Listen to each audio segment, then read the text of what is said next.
The mansion lay in a hush so thick he could almost taste it. No storm, no creak of floorboards, just a heavy silence pressing in on every hallway. Elvis felt a tug at his heart before he even opened his eyes. Something had stirred him from sleep.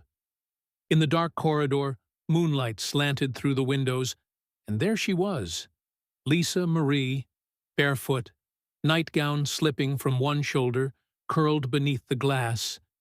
In her small fist, a crumpled scrap of paper. He sat beside her, voice steady despite the chill creeping up his spine. "What's wrong, baby?" She didn't look up. Her breath caught on the words she spoke next, so simple, yet cavernous in their weight.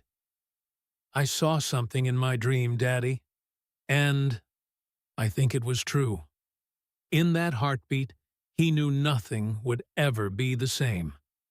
Let us know where you're watching from, and we hope you enjoy the story. The rain tapped a restless tattoo on the Spanish tiles of Graceland's roof, each droplet tracing silver rivulets into the gutters before spilling over the manicured lawns. Inside the guest suite, Elvis stood at the tall window, back to the camera setup he'd abandoned late the night before. It was nearly 2 hours since the world of spotlights and standing ovations had blurred into the corridors of this great house. Now, only water and darkness pressed against the panes, and, halfway between solace and something else, a soft creak on the second floor. He lowered his hand from the window latch and listened. It wasn't the settled groan of an old mansion, nor the distant hum of the HVAC.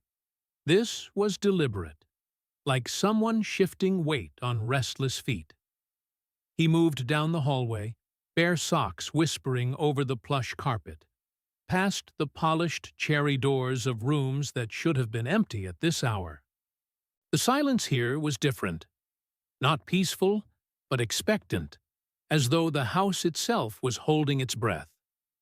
At the end of the corridor, under a yellowed wall sconce, he found her, 6-year-old Lisa Marie, curled into a tight circle on the floor beneath a tall, mullioned window. Streetlight and rain glittered beyond the glass, painting her in muted shades of blue and silver. Her chin was tucked into her knees, and in one tiny hand she clutched a red teddy bear, one button eye intact, the other long since lost to childhood's wear. The bear's stuffing twitched as she hugged it, as though it shared her own quiver of unease. A floorboard groaned behind him. She looked up, those huge, dark eyes reflecting lamplight and worry. He knelt slowly, careful not to startle her, and held out a hand. "Button?" His voice was quiet, hoarse from the last 2 days of shouting harmonies into microphones. "What are you doing out here, sweetheart?" Nothing for a moment. Her fingers were curled tight around the bear's arm, knuckles white against the faded plush. He struck a match, lit the brass lamp beside her, and settled onto the edge of the low window seat. The lamplight glowed orange against the storm-dark room, illuminating the gentle rise and fall of her chest. Finally, she spoke. "I couldn't sleep." Her voice was a soft exhalation, barely louder than the rain. She brushed wet curls from her forehead and blinked up at him. "I heard footsteps." She lifted the bear so one black button gleamed in the light. "But when I followed them, there was nobody." He reached out and smoothed her nightgown at the shoulder, attentive in the way only a father can be when every detail matters. "You're safe, baby." He paused, searching for words that wouldn't dismiss her fear. Instead, he asked, "Do you want to tell me what's really on your mind?" She glanced at the window, rain streaking the panes like tears.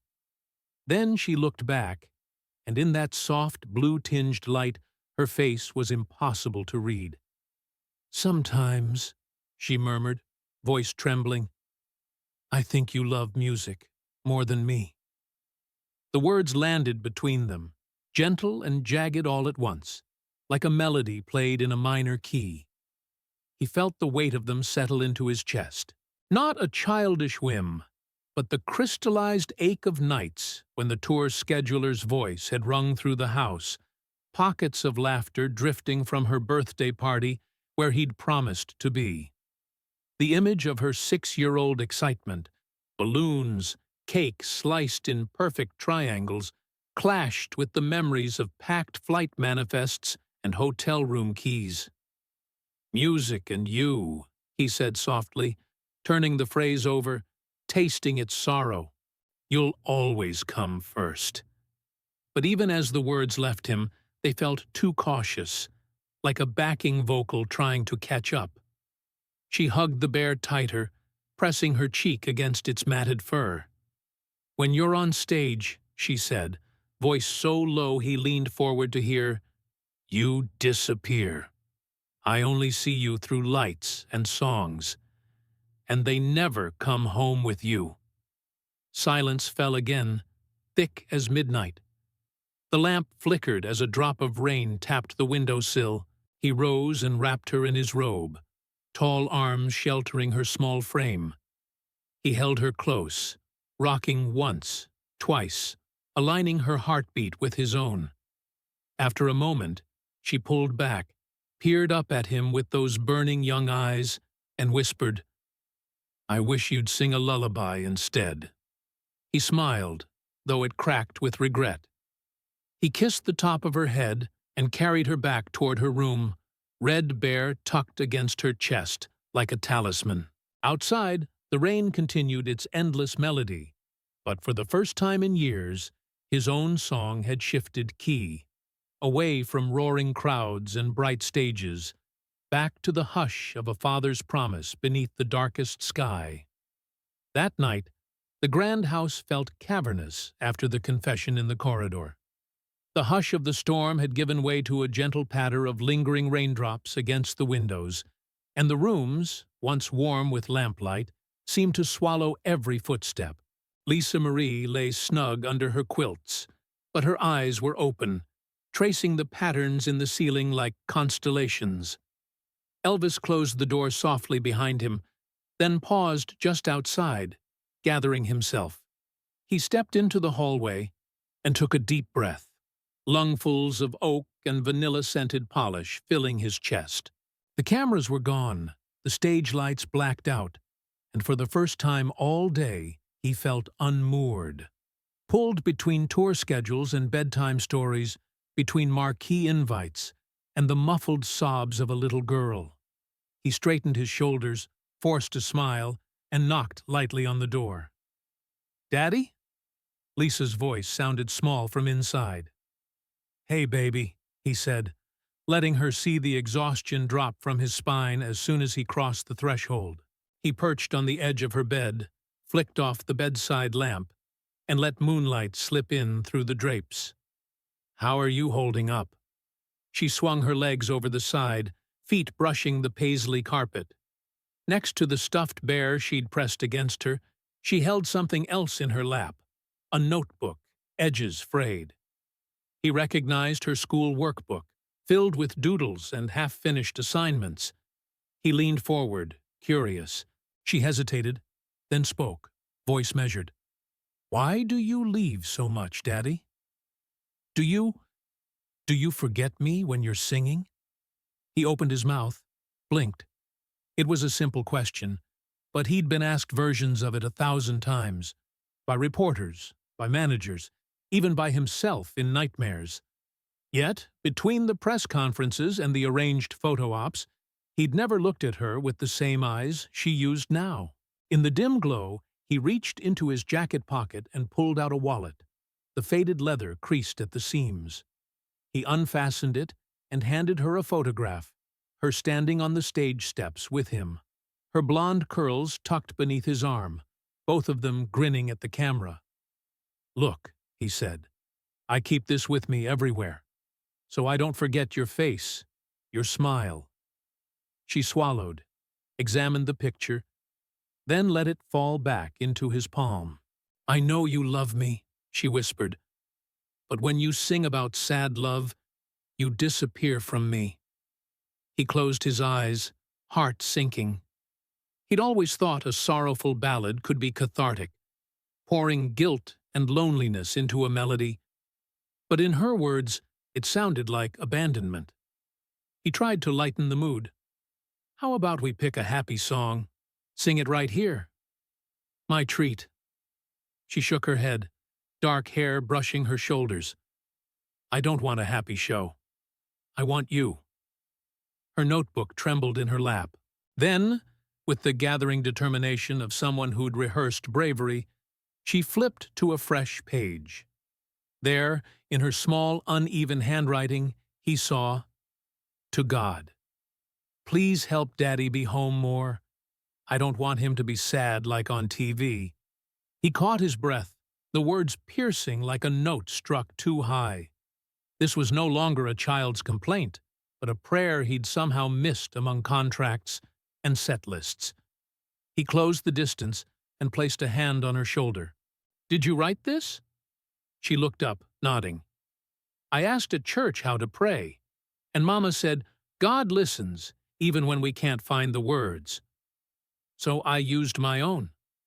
He felt the ache in his chest intensify. The television cameras had captured smiles, charismatic winks, the sparkle of sequins, but never this raw plea. He wondered how many times he'd watched interviews praising his authenticity without ever seeing the real stakes. His little girl's longing. The sound of distant thunder rumbled through the walls. He stood, reached for his robe. "Let's sit by the fire for a minute." In the parlor, the hearth had cooled since morning, but embers still glowed at the back of the grate. He fetched logs from the basket, struck a match, and watched flame bloom into warmth. He handed the notebook back. "Keep writing," he told her. "I promise you, we'll figure this out." She curled against him on the sofa, the red bear tucked between them. The new lamp cast soft golden arcs over her little head. Outside, the wind picked up, rattling the window panes, but inside, they shared a fragile peace. Then, unexpectedly, the telephone on the end table rang, a sharp, jangling intrusion. He winced at the harshness, but she lifted her head. He stood and answered. His manager's clipped voice spilled through the receiver. "The Nashville studio's pushing to start by 8. They've got players waiting. You sure you're up for it tomorrow?" He glanced at his daughter, still nestled by the fire. Her eyes watched him, clear and questioning. He closed his eyes, exhaled, and finally spoke into the phone. "Not tomorrow. Call them back." He hung up. No apologies, no explanations, just that single, astonishing act of silent defiance against the machine that had been running his life. Turning back to the parlor, he found Lisa Marie already asleep, notebook open on her lap. He draped a blanket over her legs and scooped the pages into his palm as he stood. At her bedside, he pressed a gentle kiss to her forehead. "For you," he whispered, "I'll always come home."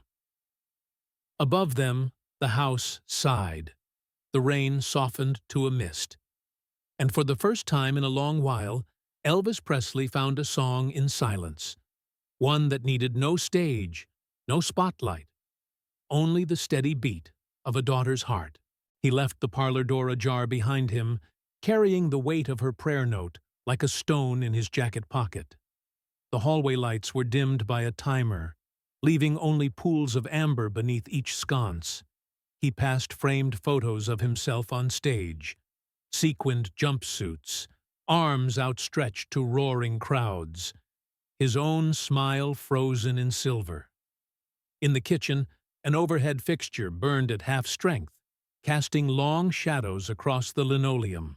He sank to the floor beside the stainless steel refrigerator, back against its cool metal, and let his head rest on his knees.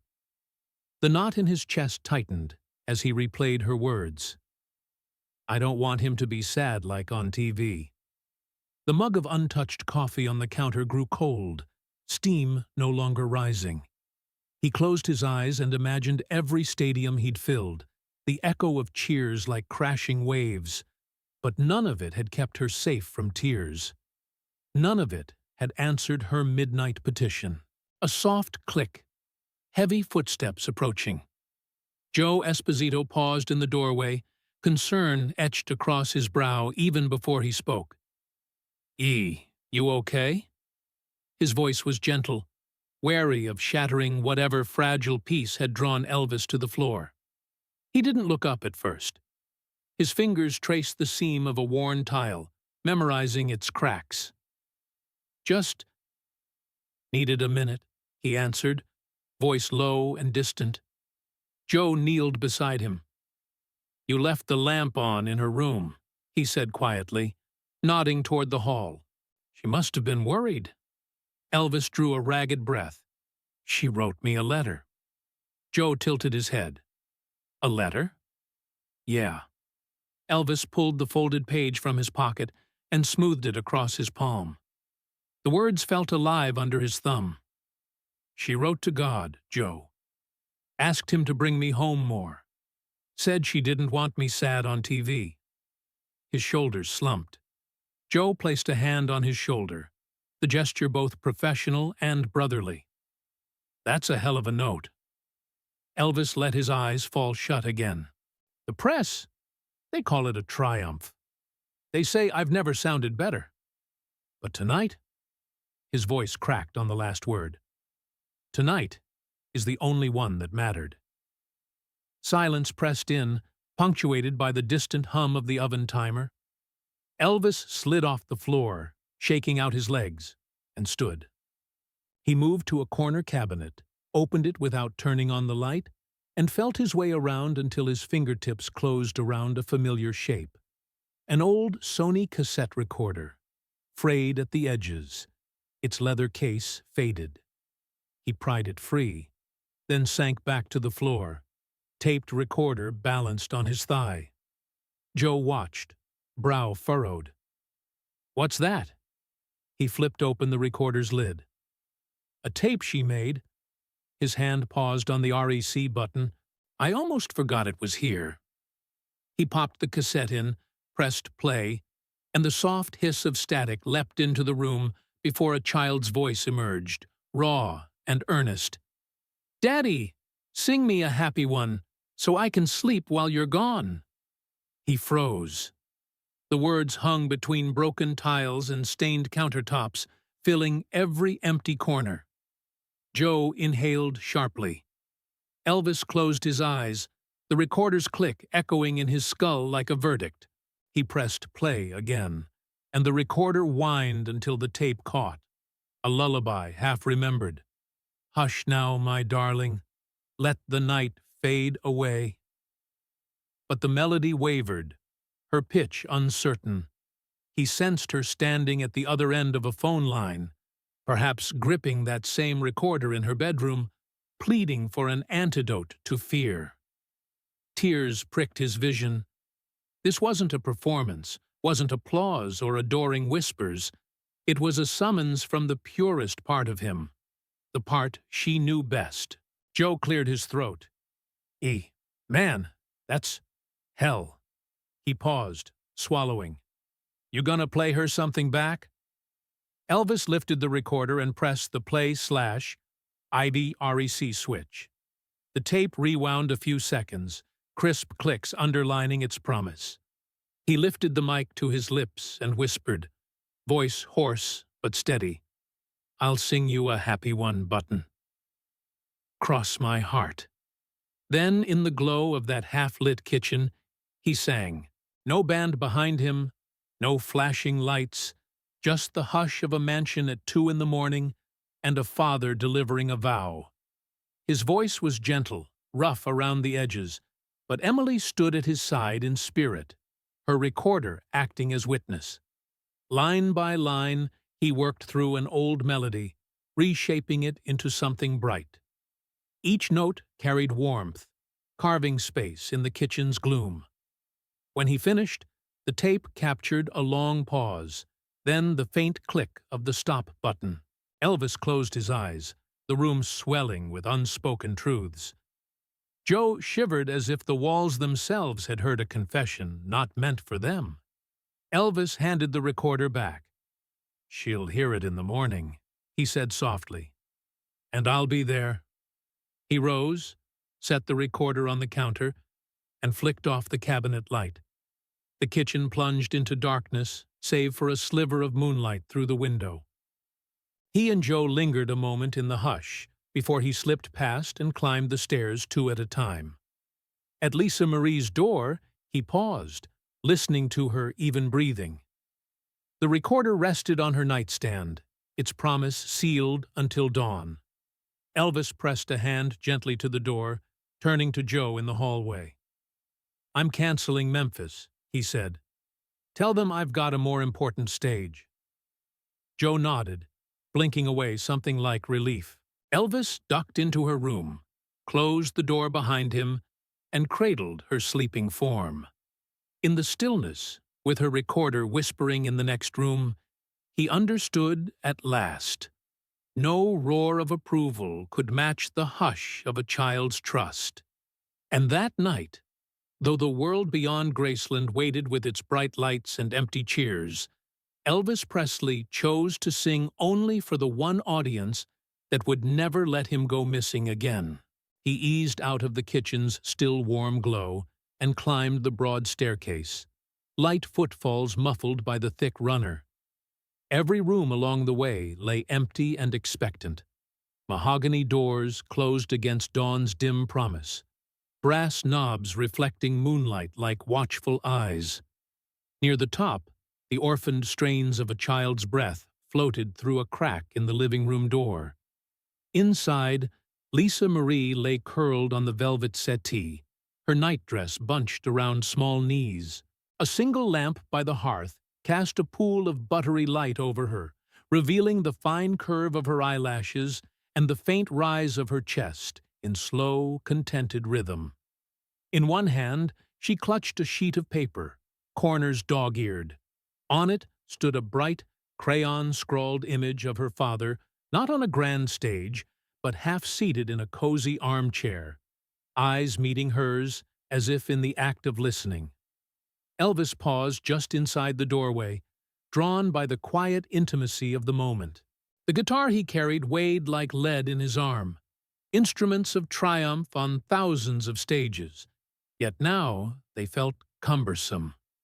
He set it against the far wall with reverence, then crossed the room and gathered the drawing from her hand. Brushing his thumb along the childlike lines, he tucked the sketch into his shirt pocket, pressing it flat against his heart, where he could feel its edges like a pulse. Then he retrieved the guitar and settled into a wingback chair beside the sofa, careful not to disturb the soft curls against her pillow. Fingers hovered over the strings, hesitating as if they too understood the fragile peace of the hour. He began to play "Love Me Tender," but only the melody, no verse or chorus, no lament of longing or flourish of sentiment. Each note fell gentle as raindrops on still water, filling the room with an unspoken lullaby. His left hand curved softly over the frets, coaxing out vibrations that trembled through stained glass reflections on the hardwood floor. Lisa stirred in her sleep, a tiny hand slipping free to rest atop her father's boot. Elvis paused, lowering his head to regard her face. In that suspended heartbeat, he saw not a starstruck child, but a daughter who needed a father's steady presence more than the world needed his applause. He closed his eyes and resumed, weaving subtle variations into the melody, each phrase an echo of the promise he had made weeks ago in a kitchen half a house away. He would come home, stay home, guard her nights against loneliness and stage lights. The final bars drifted into silence, string vibrations fading into the hush of the early morning. Careful not to wake her, he laid the guitar across his lap, smoothing a stray curl from her forehead. He slipped from the chair and hovered at the sofa's edge, tucking the blanket around her with the gentleness of a whisper. A final glance at the drawing in his pocket, the image she'd drawn of home, reminded him that the hardest encore he'd ever face was this one, being the man she saw when the masks came off. The next afternoon, the newsroom at his tour office buzzed expectant. Assistants shuffled papers. Joe's phone rings like a pistol in the hush. Schedules printed, travel arrangements confirmed. Then Elvis appeared in the doorway. No velvet jumpsuit, no rhinestone jacket, just a rumpled shirt and that quiet look behind his eyes. He crossed to the head of the table. The room stilled. Designers of his itinerary leaned forward, pens poised. Without preamble, he picked up the printed itinerary, scanned it for a date 2 weeks hence in Kansas City. He tore that page free and dropped it into the trash. "Why are we skipping KC?" bleated his promoter. "Ticket sales are through the roof." He raised a hand, expression calm yet immovable. "Not this time." He folded his arms, chest rising in a measured breath. "I saw my baby cry. That's louder than any crowd I've ever heard." A stunned silence fell. Then, quietly, the promoter closed his mouth and nodded. The date disappeared from the calendar without fanfare or press release. No contract amendment, no statement to the wire services. Just an empty spot on the map where something more important had taken root. Back at Graceland that night, Lisa Marie found her father waiting by the front gate when her school bus pulled in. He gathered her in his arms, rain-fresh wind tangling her hair. No cameras captured the moment, no headlines sang of his sacrifice. But as she leaned into his coat, one small hand slipped into his pocket and closed around the pressed flat crayon drawing. He kissed the top of her head and whispered, "Home is where I'm meant to be, sweetheart." And in that secret promise, he discovered a truth deeper than any standing ovation, that the fiercest love is measured not in notes sung to thousands, but in the silence between a father and his child when the world falls away.